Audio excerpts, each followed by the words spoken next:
Ouais, je sais, tu as vu le titre, hein. C'est pas du tout ce que tu crois. Je suis pas un de ces vendeurs peu scrupuleux qui va chercher à arranger la vérité ou à te mentir, pas du tout. Mais on va essayer pour une fois de faire l'inverse. Prenons cette affirmation, devenir rentier en quelques mois, rapidement, riche très vite, et essayons de voir si factuellement c'est possible de l'être le plus rapidement possible.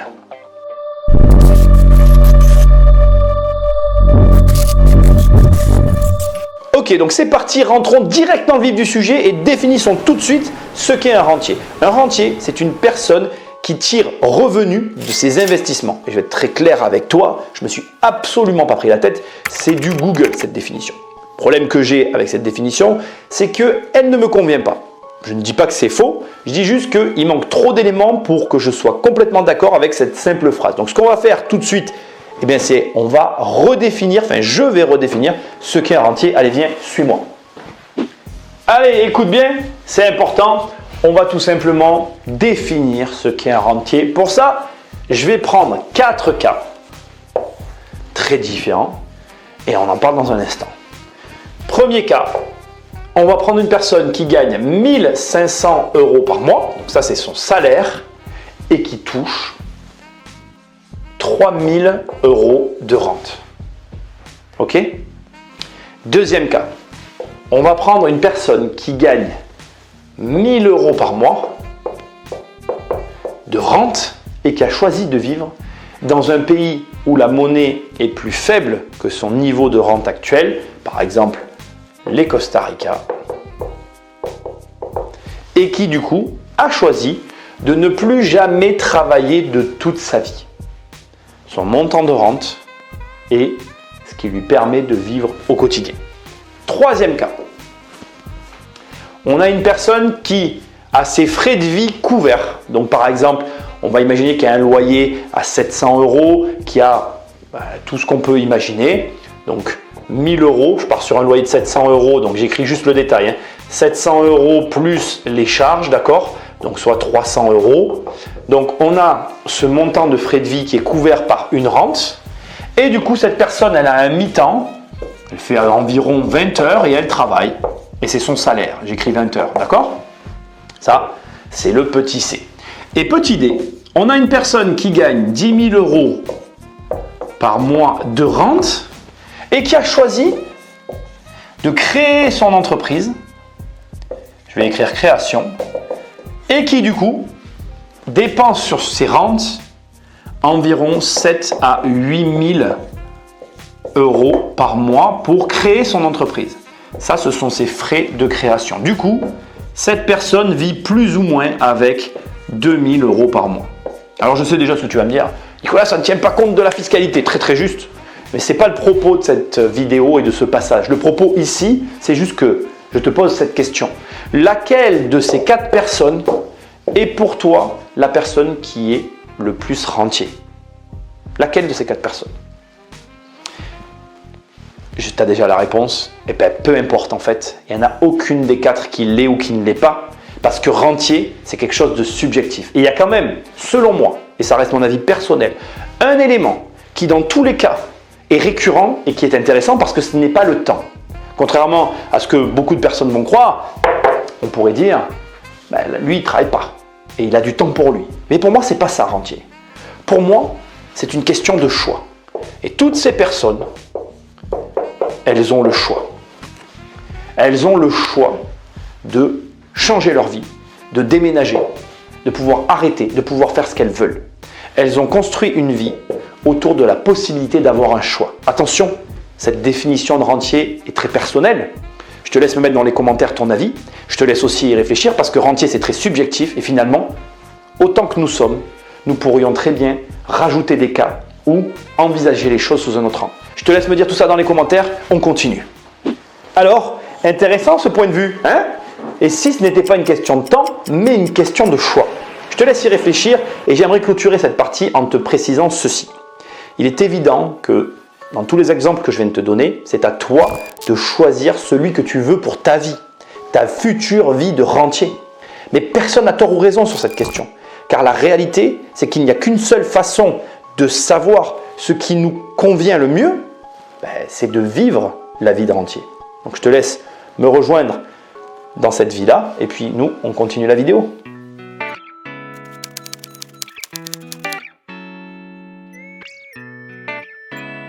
Nous vivons une époque formidable, l'époque des encaissements passifs, des revenus automatisés, bref, de l'argent qui tombe sans travailler. Tu vois de quoi je parle? Et tu sais quoi? Ce qui m'agace derrière tous ces termes que chacun emploie un petit peu à sa sauce, c'est lorsque ces termes sont étiquetés sur un revenu qui est issu d'intérêts. C'est-à-dire que parfois, et très souvent d'ailleurs, il arrive qu'on te parle de revenus passifs, alors que ces revenus dont on est en train de parler sont les intérêts produits par un capital. Et ça fait toute la différence, parce qu'il y a une confusion énorme qui est en train de se créer entre les revenus issus du commerce, les revenus qui sont issus d'activités commerciales et les revenus qui sont le produit d'intérêts. Déjà, parce que de tout temps, et ça sera toujours comme ça, le commerce rapportera toujours plus que les intérêts. Et surtout, parce que les intérêts sous-entendent qu'il y a un capital. Capital que très souvent tu ne vas pas avoir. Comment espères-tu gagner des intérêts d'un capital que tu n'as pas? Ça marche juste pas. Et alors le pire et le fin du fin, c'est fais un crédit et tu vas réussir à gagner de l'argent sur un crédit. Il y a un problème. Tu y crois, toi, aux intérêts du crédit? Ben ouais, j'y crois. Celle-là, je m'y attendais pas. Quelqu'un qui me répond alors que je suis en train de parler à une caméra. Ben, ok, mais imaginons que tu aies raison. Imaginons que tu aies raison et je vais être franc avec toi, c'est possible effectivement de faire un crédit et de gagner de l'argent. Je sais de quoi je parle, on parle d'immobilier. Alors tu sais ce qu'on va faire là? Ben, on ne va pas chercher de sombres excuses ou faire des recherches sur je ne sais quoi. On va prendre un cas que je connais très bien, on va prendre mon cas. Je vais te parler du premier immeuble que j'ai voulu garder. Ce premier immeuble, c'est très simple. Il me rapportait 1 920 € par mois, je connais le montant par cœur, et il y avait 1 296 € de crédit. Alors 1 296 € et des centimes, 1 920 € par mois, à quelque chose près, c'était ça. Je te laisse faire le calcul, tu vas rigoler, cette somme de 600 €, elle me poursuit tout le temps. J'ai très souvent eu à mes débuts des marges qui étaient équivalentes à ces fameux 600 €. Bref, j'avais ce revenu issu de cet immeuble, et sur cet immeuble, il y a eu une fuite sur la toiture. Et qui a dû payer la toiture? Pas le syndic, Bibi. Et je n'avais pas les sous, je n'avais pas d'argent pour payer cette toiture. Qu'est-ce que j'ai fait? Un crédit conso, je te le donne en 1000. 483 €. J'aime autant te dire que foncier déduit, il ne me restait plus d'argent. Et ce qui est le plus drôle, c'est qu'avant que j'ai ce problème, j'étais rentier. Mais après avoir eu ce problème, je ne l'étais plus. Ce qui veut dire quoi? Ce qui veut dire que tu peux gagner l'argent à partir de rien, comme je l'ai fait pendant des années, mais au moindre problème, ben tu vas découvrir, comme moi-même je l'ai découvert amèrement, que le revenu que tu avais va s'envoler aussi sec qu'il est rentré dans ta vie. Et là, on a comme qui dirait un problème, et surtout on se rend compte que tout ça n'était qu'une illusion.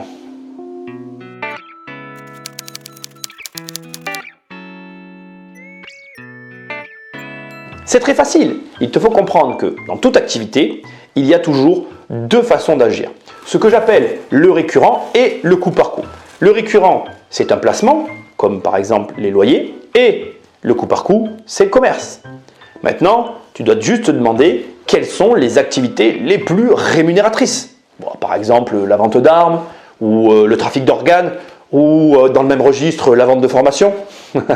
Bon, allez, c'est bon, soyons sérieux. Sincèrement, on va parler d'immobilier, c'est le métier que je connais et je vais te prendre cet exemple parce que je le maîtrise. Mais c'est valable dans tous les domaines que tu peux imaginer en fait. Ça se sépare en deux branches et tu dois maîtriser ces deux branches. Donc, prenons l'immobilier et creusons. L'immobilier, tu achètes un appartement et tu le loues. Ça, c'est le récurrent, c'est les loyers, c'est là où tu vas mettre ton argent. Ensuite, tu es un petit peu stratégique. Tu vas te dire, ok, comment faire pour avoir une activité commerciale qui ait un intérêt pour justement augmenter mon parc locatif? C'est tout bête. Agent immobilier, mandataire immobilier. Tu es en première ligne pour rentrer les affaires et du coup, tu alimentes ton parc locatif par ce vecteur. Marchand de biens, promoteur immobilier, mais là, il faut un peu plus d'argent. Location saisonnière, selon ta façon d'exploiter, c'est du commerce et tu peux très facilement te faire un parc sympathique et en vivre. Mais tu as compris l'idée. Une activité récurrente et commerciale, une activité locative, l'un complétant l'autre et c'est comme ça que tu vas devenir riche rapidement.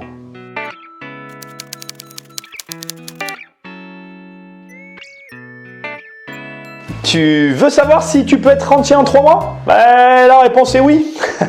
Parce que si tu as l'argent, tu peux l'être tout de suite quasiment. Donc ce n'est pas une question de temps, c'est une question de possession de capital. Viens, je vais te montrer. Allez, c'est la deuxième fois que je t'emmène ici, sois attentif, c'est super important. On va ici tout simplement classer les niveaux de rente, la difficulté pour atteindre un certain niveau de rente. C'est-à-dire que je vais prendre tout simplement le plus simple au plus compliqué. Et l'ordre de complication dépend des montants nécessaires pour arriver au niveau de rente qui nous intéresse. On va partir de 10 000 euros par mois de rente. On va descendre jusqu'à 3 000 euros par mois en passant par 5. Et on va voir laquelle de ces formules est la plus simple et la plus compliquée. En premier ici, qui est le plus compliqué à obtenir, c'est tout ce qui est placement financier. Alors quand je parle de placement financier, ça peut être de l'assurance vie, du livret A, tu fais un petit peu ce que tu as envie. Toi, tu changes juste la rentabilité pour obtenir ce qui nous intéresse. Donc moi ici, je vais partir sur un 0,5%. Bien évidemment, le livret A est limité à 22 000 euros et des brouettes, 22 900 euros et des brouettes, après quoi tu ne peux plus le remplir. Mais il va de soi que dans ce cas ici présent, on part sur un rendement annuel de 0,5% selon la somme placée et on voit ensemble l'argent qu'il faut pour être rentier à environ 10 000 euros par mois. Eh bien c'est simple, il te faut 25 millions d'euros. Quelque chose qu'on trouve sous le sabot d'un cheval, c'est un petit peu compliqué juste avec des placements financiers d'être rentier. Si jamais tu voulais gagner juste la moitié, bien évidemment il te faut un petit peu moins.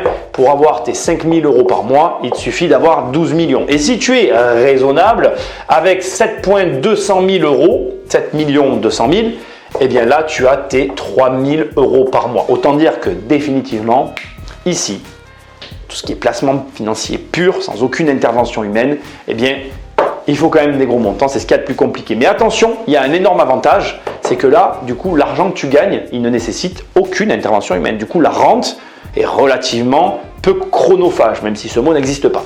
Deuxième étape, ici, c'est la deuxième chose pour moi la plus difficile, toujours parce qu'on est sur des montants et mon but c'est de te mettre face à la réalité. Mon travail, c'est l'immobilier, c'est pas mon intérêt de le mettre en deuxième, mais pourtant c'est relativement difficile. Pourquoi? Je suis parti sur des rentabilités à 8% annuels pour être raisonnable et pour essayer de contenter tout le monde parce que selon là où tu habites, bien évidemment, tu ne peux pas espérer obtenir ce type de rentabilité, mais là, il te faudra avoir 1,5 million. Et il n'est pas question ici de crédit parce que si tu mets un crédit sur tes 1,5 million, eh bien, le problème, c'est que tu n'as pas 10 000 euros, tu as moins. Donc, bien évidemment, on parle d'argent que tu dois avoir pour encaisser la rente. Bon, sans surprise, eh bien, si tu es un petit peu plus raisonnable, là encore, il te faut un petit peu moins d'argent pour encaisser tes 5 000 euros par mois. Et si tu es très raisonnable, eh bien, il ne te faudra que 450 000 euros, ce qui devient très raisonnable pour encaisser tes 3 000 euros par mois. Donc, comme tu peux le voir et le déduire, finalement, rentier immobilier, c'est beaucoup plus simple que rentier en placement financier, mais ça demande quand même des efforts parce qu'il ne faut pas à zéro, il faut de l'argent. Troisième placement, le plus sûr, le plus simple, pardon, et pas le plus sûr, mais le plus simple, c'est la bourse. Parce que ça peut te surprendre, mais là, les montants nécessaires sont relativement plus faibles encore que l'immobilier. Alors attention, ici, tu vas pouvoir me faire plein de reproches sur les choix que j'ai faits. Je me suis basé sur une action de Unibail-Rodamco par rapport à l'année dernière que tu pourras me dire, Nicolas, c'est de l'immobilier. Oui, d'accord, je sais, mais en attendant, j'ai pris une action qui reversait des dividendes intéressantes, à environ 10 euros et des brouettes. On ne prend pas le cas du Covid parce que ça met des parenthèses, mais bon, tu m'as compris. Et là, on part sur les montants nécessaires simplement pour nous permettre d'obtenir 10 000 euros par mois. Et là, avec ce type d'action, il ne te faut que 598 000 euros. Et là, tu tombes directement à 277 000 euros. Alors, et des brouettes, mais tu l'as compris, pour tes 5 000 euros par mois. Et alors là, on est carrément dans une somme plus qu'accessible. 166 000 euros et des brouettes que je ne comptabilise pas pour avoir tes 3 000 euros par an. Définitivement, la bourse ne demande pas de gros capitaux pour obtenir des rentes intéressantes. Alors ici, je ne vais pas écrire entrepreneuriat, je vais écrire création d'entreprise et entrepreneuriat. Je vais t'expliquer pourquoi, j'écris même pas tout. Je vais tout expliquer. Premièrement, il y a une chose que je veux que tu arrêtes de faire une fois que tu auras vu cette vidéo-là, parce que c'est vraiment très important. Je vais prendre une autre couleur. Il faut que tu comprennes qu'ici, c'est un petit peu à part. Pourquoi? Eh bien parce que dans l'entrepreneuriat, il y a des business de rente et tu peux encaisser des rentes au travers d'une entreprise et vivre de tes rentes en ayant une société commerciale. Mais justement, première erreur que tout le monde commet, c'est de comparer l'entrepreneuriat à des placements financiers. L'entrepreneuriat ne sera et n'est pas un placement financier. L'entrepreneuriat, c'est de l'entrepreneuriat. Et les placements financiers, les rentes, l'investissement, c'est l'investissement sont deux choses différentes. Donc, quand tu compares quelqu'un qui vend des formations avec de l'investissement, tu fais une erreur. Si par contre, tu veux devenir riche rapidement, eh bien, c'est ici que ça se passe. Parce que ici, bien évidemment, que tu as des gens qui, avec 10 000 euros, ont généré des millions d'euros. Et je n'ai pas de règles à te donner, je n'ai pas de calcul à te fournir à ce stade. Je veux juste que tu comprennes que pour que ça existe, il faut ça. Et que si tu veux devenir riche rapidement, c'est ici que ça se joue, c'est pas ailleurs. Je vis de l'immobilier, je travaille dans l'immobilier, j'adore l'immobilier, mais ce n'est pas le plus simple, ça n'est pas le plus rapide. C'est ici que ça se passe. Et pour moi, quand tu fais de la location saisonnière, d'accord, tu es ici. Quand tu fais du marchand de biens, tu es ici. Quand tu fais de la vente de formation, tu es ici. Et peu importe ce que tu fais, tu te trouves ici. Donc ne viens pas pleurer quand tu compares ça et ça n'est juste pas possible. Arrête de faire l'enfant, arrête d'être dans le jugement, concentre-toi sur ce qui est bon de se concentrer et compare ce qui est comparable. Un bon formateur a le droit d'être un mauvais investisseur. Et un bon investisseur a le droit d'être un mauvais formateur. L'idéal, c'est d'être bon partout. On continue. Et oui, comme tu viens de le voir, donc pour moi, ce n'est pas une question de temps, mais c'est une question d'argent. Parce que dès que tu as l'argent, si tu as les 25 millions, tu les places sur un compte, tu touches tes 0,5% et tu as tes 10 000 euros par mois. Ça prend 10 secondes de faire ça. Par contre, avoir 25 millions, ça ne prend pas 10 secondes. Ok?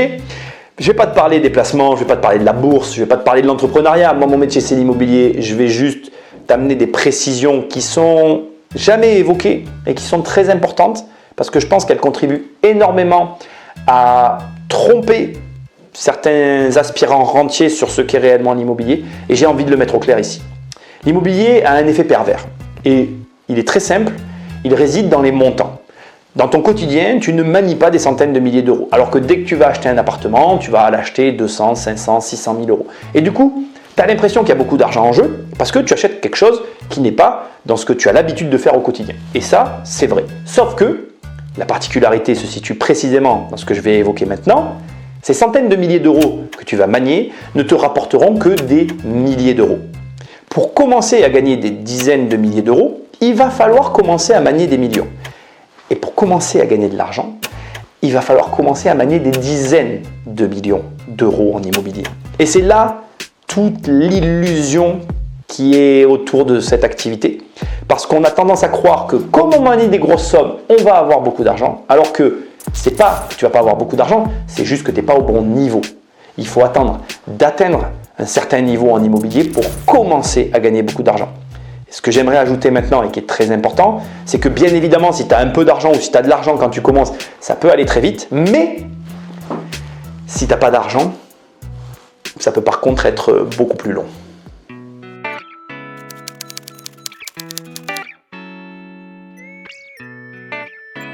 Première chose que tu dois faire, c'est définir le revenu que tu veux tirer de ton patrimoine.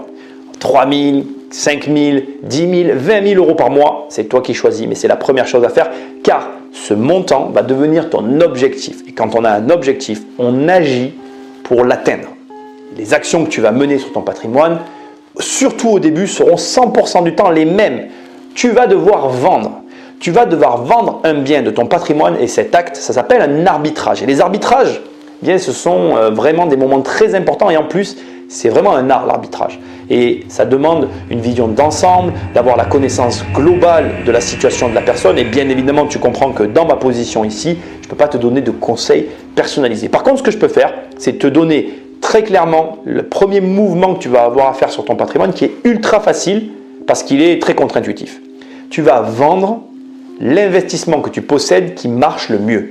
Alors, tu vas peut-être être un petit peu choqué de ce que je viens de dire, mais réfléchis une seconde et tu vas comprendre. Cet investissement-là, et comme tous les investissements, chaque investissement que tu as a une marge de progression avec un point le plus haut et un point le plus bas. Qu'est-ce qui se passe quand un investissement a atteint le point le plus haut ensuite? Toujours la même chose. Il descend. Donc tu vends avant la descente pour encaisser un maximum et pour pouvoir passer à autre chose. Si tu fais ça, tu ne peux pas te planter. Deuxième petit conseil parce que j'ai envie de t'aider, et celui-là, il est aussi intéressant. Tu veux devenir riche rapidement? Favorise l'action au détriment du reste. C'est très facile en fait. Tout ce que tu fais doit favoriser tes actions. Ça doit faire en sorte que tu passes à l'acte. C'est pas grave si tu n'as pas toutes les connaissances nécessaires pour atteindre au départ ton objectif, tant que tout ce que tu fais te permet de continuer d'agir. Tant que tu es dans l'action, tu gagnes de l'argent.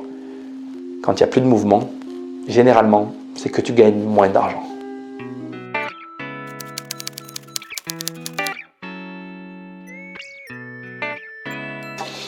Pour finir, je vais te dire un truc d'hyper personnel et je vais commencer en te rappelant juste que je ne suis pas devenu entrepreneur par choix. Ça m'est un petit peu tombé sur le coin de la figure et j'ai dû composer. Le jour où j'ai commencé à vouloir faire du locatif, c'est justement parce que je voulais sécuriser mes revenus entrepreneuriaux et parce que j'avais trouvé qu'ils n'étaient pas sécuritaires, pas sûrs. Aujourd'hui, je ne pourrais plus vivre sans revenu locatif, c'est encore un autre problème, mais c'est la réalité. Et ce que j'essaie de te dire, c'est qu'à aucun moment dans ma vie, j'avais comme objectif d'être rentier. Même si maintenant, je pourrais ne plus travailler et vivre de mes rentes, je ne le fais pas. Pourquoi? Parce que, en fait, tous mes potes travaillent quand j'ai du temps libre. Je n'ai pas un de mes amis qui pourrait s'arrêter en même temps que moi pour qu'on kiffe la vie à deux. Et je ne crois pas, si tu rêves d'être rentier, que tu aies envie de kiffer la vie tout seul. Ce qui fait que, si tu commences à te dire, ouais, tu n'as qu'à payer à tes potes, il va falloir revoir la vidéo et changer les chiffres. Quand je t'ai dit au tout début, il te faut 10 000 euros pour avoir 10 000 euros par mois, par exemple, en placement financier, il te faut 25 millions d'euros. En fait, pour en avoir 20, il t'en faut 50. Tous les chiffres augmentent et de toi à moi, ça devient de moins en moins réaliste. Alors du coup, je t'emmène sur cette conclusion. C'est facile en fait. C'est que, en fait, rentier, seul, je sais pas, t'en penses quoi? Moi, j'en pense pas grand-chose en fait. Et ce que je veux te dire là, et qui est très important pour moi, c'est qu'en fait, je crois que finalement, mon idée de dire que c'est une sécurité, elle n'est pas si déconnante que ça. Rentier, ça devrait même pas être une sécurité en fait. Ça devrait être l'outil qui te permet de réaliser tes rêves. Et quand j'en parle de tes rêves, je parle d'une société ou d'une activité ou de quelque chose que tu pourrais faire à côté. En gros, ce que j'essaye de te dire, c'est que si tu veux être rentier, ça serait peut-être pas mal que tu changes d'état d'esprit. Que tu changes d'état d'esprit et que tu arrêtes d'être égoïste en fait. L'immobilier, et je le dis depuis le premier jour que je suis sur Internet, ça ne sera jamais une fin. Ça ne sera toujours qu'un moyen. Si tu comprends ça, tu comprends que rentier, ce n'est pas un objectif. Et je te souhaite de le comprendre. Je suis très content d'avoir fait cette vidéo avec toi. Je te rappelle qu'en allant sur mon site immobiliercompagnie.com, dans l'onglet formation, il y a une formation, ça s'appelle 1 million. Et je t'aide à avoir 1 million d'euros de patrimoine. À crédit, c'est vrai, mais 1 million quand même. En travaillant quand même aussi, je le précise. Sinon, si tu veux en savoir plus sur moi et mon histoire, tu vas toujours sur immobiliercompagnie.com dans l'onglet livre et tu peux télécharger les 100 premières pages de mon livre Devenir riche sans argent. Ou alors, tu peux directement aller sur la Fnac, Amazon, tu tapes riche et c'est facile. C'est le premier bouquin, ça s'appelle Devenir riche sans argent et tu le reçois dans ta boîte aux lettres et tu peux prendre connaissance de mon histoire.